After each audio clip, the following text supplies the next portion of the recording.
ស្ដីពុកម៉ែបងប្អូនទាំងអស់គ្នាតោះមកជួបជាមួយនឹងខ្ញុំម្ដងទៀតហើយចាថ្ងៃនេះនាងខ្ញុំនឹងលើកយករឿងនិទានមួយមកចែកជូនពុកម៉ែបងប្អូនទុកជាសន្តាប់មុនពេលចូលគេង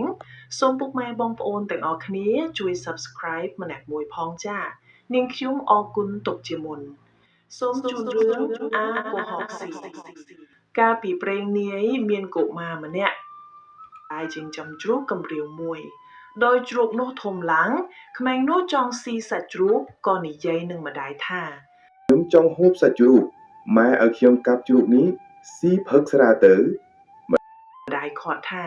កុំឯងស៊ីអ្វីក៏ច្រើនម្លេះទុកវានឹងលក់យកប្រាក់ចាយកូនឮម្ដាយខាត់ដូច្នោះក៏នឹកតែក្នុងចិត្តចង់ស៊ីសាច់ជ្រូករាល់ថ្ងៃពុំមានភ្លេចមានការថ្ងៃមួយកូននោះភ្ញាក់ឡើងពីដេកនិយាយប្រាប់ម្ដាយថាត្បិតទេវតាប្រាប់ខ្ញុំថាមានមាសច្រើនណាស់ម៉ែជូនទៅយកម្ដាយឮកូននិយាយប្រាប់ដូច្នោះសួរថាមាសប្រាក់នៅឯណាកូនឆ្លើយថាម៉ែទៅនឹងខ្ញុំចុះបើខ្ញុំបង្គាប់ដោយម្ដេច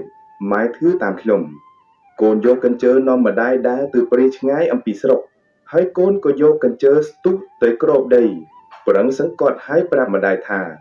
ម៉ែជួយសង្កត់ផងមាសប្រាក់ក្នុងដីនេះច្រើនណាស់ម៉ែសង្កត់ឲ្យជាប់ចុះខ្ញុំនឹងទៅរកជាប់ជីកយកមាសប្រាក់ម៉ែឯងនៅសង្កត់ឲ្យជាប់កុំលែង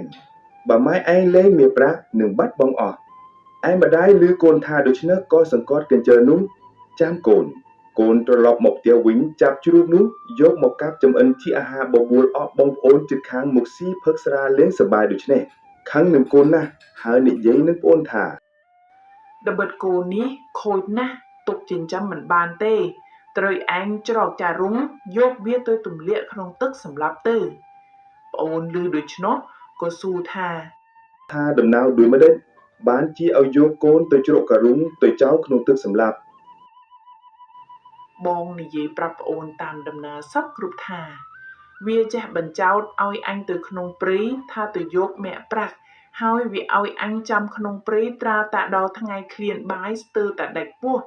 ឯវាមកកាប់សាច់ជ្រូកផឹកស្រាជ្រូកអញតែមួយទុកលក់ឲ្យគេយកប្រាក់ចាយទេតាប្អូននោះក៏ទៅចាប់អាកុហកស៊ីច្រកក្នុងការុងធំចងមាត់ការុងជាប់ល្អលើកលីយកទៅចោលក្នុងទឹកទន្លេលុះដល់មាត់ទន្លេអាកុហកស៊ីនិយាយនឹងមាវាថាលោកម៉ាអាណិតមុខជាស្លាប់ហើយបើដូច្នេះហើយលោកម៉ាអាណិតទៅយកក្បួនកុហកឲ្យធ្នំបន្តិចសិនដើម្បីស្លាប់ទៅនៅឋានខ្មោចបើគ្មានក្បួនកុហកខ្មោចរកស៊ីពុំបាននោះនឹងដាច់ពោះស្លាប់ឯម៉ាលឺក្មួយអង្វរដូច្នោះក៏សួរទៅក្មួយថាក្បួនកុហកឯងទុកនៅទីណាក្មួយប្រាប់ទូម៉ាថាខ្ញុំដាក់នៅលើធ្នឹមម៉ាក៏ដាក់អាកុហកស៊ីនៅកំពង់ទឹកហើយត្រឡប់ទៅយកក្បួនភើអាកុហកស៊ីវិញ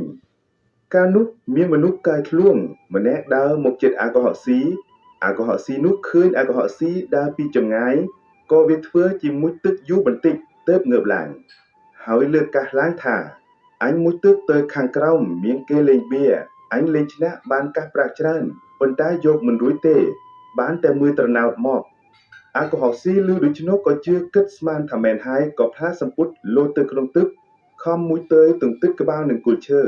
បែរឈាមដឹងខ្លួនថាគេជាមនុស្សកុហក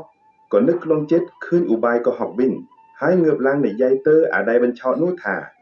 អ្នកអើយភៀងមួយទឹកទៅតាមពីអំបញ្ញមិញនេះបានឃើញគេលេងបៀប៉ាធូបកុំតាត់ច្រើនណាស់ហើយខ្ញុំលេងឈ្នះគេបានប្រាក់កាសច្រើនខ្ញុំទាពីគេថាឲ្យយកពីថ្មឯងនោះខ្ញុំមិនព្រមខ្ញុំចេះតែទាគេខឹងនឹងខ្ញុំគេវាយខ្ញុំបែកក្បាលហើយគេថាឲ្យខ្ញុំមកយកពីអ្នកឯងបើអ្នកឯងមិនជឿមើលក្បាលខ្ញុំដែលបែកនេះចុះអាកុហកនោះដឹងថាអាកុហកស៊ីមានប្រជាចេះកុហកទល់កុហកមិនចាញ់ខ្លួនក៏ស្រែកកាសចែកគ្នាពាក់កណ្ដាលហើយសូមគ្នាជាបងប្អូនរកស៊ីកុហកគេតាំងអំពីនោះទៅ Thanks for subscribe.